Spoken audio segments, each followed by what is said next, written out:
राधे राधे मेरे प्यारे भाइयों बहनों माताओं बंधुओं, संस्कार की बातें चैनल में आपका स्वागत है।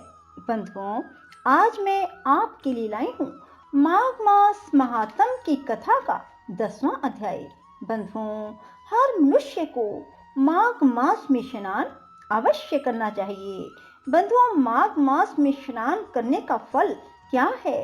बंधुओं, माघ मास स्नान करने वाले स्वयं तो स्वर्ग में जाते ही हैं, किंतु उनके माता पिता दोनों के कुलों को भी स्वर्ग की प्राप्ति होती है। बंधुओं, माघ मास में हरि का पूजन करने वाले पाप समुदाय से छूटकर भगवान के शरीर वाले हो जाते हैं। यदि कोई आलस से भी माघ मास में स्नान करता है, उसके सभी पाप नष्ट हो जाते हैं। जैसे गंधर्व कन्याएं राजा के श्राप से भयंकर कल को भोगती हुई लोमश ऋषि के वचन से माघ में स्नान करने से पापों से छूट गई। बंधुओं, माघ मास स्नान करने से शाप का फल भी नष्ट हो जाता है। 7 जन्मों के पाप तथा इस जन्म के पाप माघ में तीर्थ स्थान पर स्नान करने से नष्ट हो जाते हैं। बंधुओं, माघ मास स्नान करने से अवश्य ही मोक्ष की प्राप्ति होती है।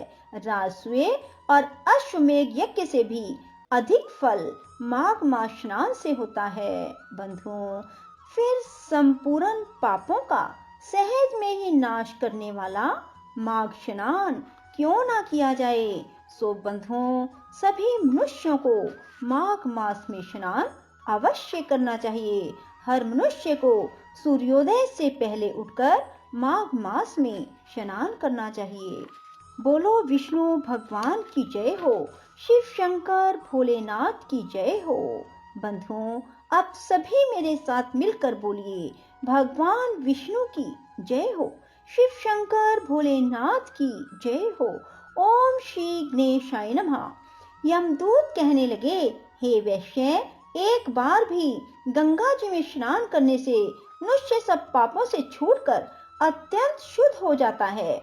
जो गंगा जी को दूसरे तीर्थों के समान समझता है, वह अवश्य नरक में जाता है। भगवान के चरणों से उत्पन्न हुई गंगा जी के पवित्र जल को श्री शिव जी अपने मस्तक में धारण करते हैं। वह ब्रह्मा जो संदेह रहित प्रकृति से अलग और निर्गुण है, ब्रह्मांड में उसकी समानता किससे हो सकती है? गंगा जी का नाम हजारों योजन दूर से ही लेने वाला नरक में नहीं जाता। इसलिए मनुष्य को अवश्य में गंगा जी में स्नान करना चाहिए। हे वैश्य, जो ब्राह्मण दान लेने का अधिकारी होकर भी दान नहीं लेता, वह आकाश के नक्षत्र में चंद्रमा के समान है। जो कीचड़ से गौ को निकालता है, जो रोगी की रक्षा करता है, जो गौशाला में मरते हैं, वे आकाश में तारागण होते हैं। प्राणायाम करने वाले मनुष्य सदैव उत्तम गति को प्राप्त होते हैं। प्रातः समय स्नान के पश्चात जो 16 प्राणायाम करते हैं, वह घोर पापों से बच जाते हैं। जो पराई स्त्री को माता समान मानते हैं, वह यम की यातना को नहीं भोगते। जो मन से भी कभी पर स्त्री का चिंतन नहीं करता, वह दोनों लोगों को अपने अधीन करता है। जो पराये धन को मिट्टी के समान समझता है, वह स्वर्ग में जाता है। जिसने क्रोध को जीत लिया, मानो उसने स्वर्ग को जीत लिया। जो माता पिता की सेवा देवता तुल्य करता है, वह यमद्वार नहीं देखता। जो गुरु की सेवा करते हैं, वह ब्रह्मलोक को प्राप्त होते हैं। शील की रक्षा करने वाली स्त्री धन्य है। शील भंग करने वाली यमलोक जाती है। जो वेदों और शास्त्रों को पढ़ते हैं या पुराण और संहिता पढ़ते और सुनते हैं, जो स्मृति का व्याख्यान और धर्म शास्त्र समझते हैं, या जो वेदांत में लीन रहते हैं, वह पाप से रहित होकर ब्रह्मलोक को प्राप्त होते हैं। जो अज्ञानियों को वेद शास्त्र का ज्ञान देते हैं, वे देवताओं से भी पूजित होते हैं। यमदूत ने कहा, हे वैश्य, श्रेष्ठ यमराज ने हमको वही आज्ञा दे रखी है कि तुम किसी वैष्णव को मेरे पास मत लाओ। हे वैश्य, पापी लोगों को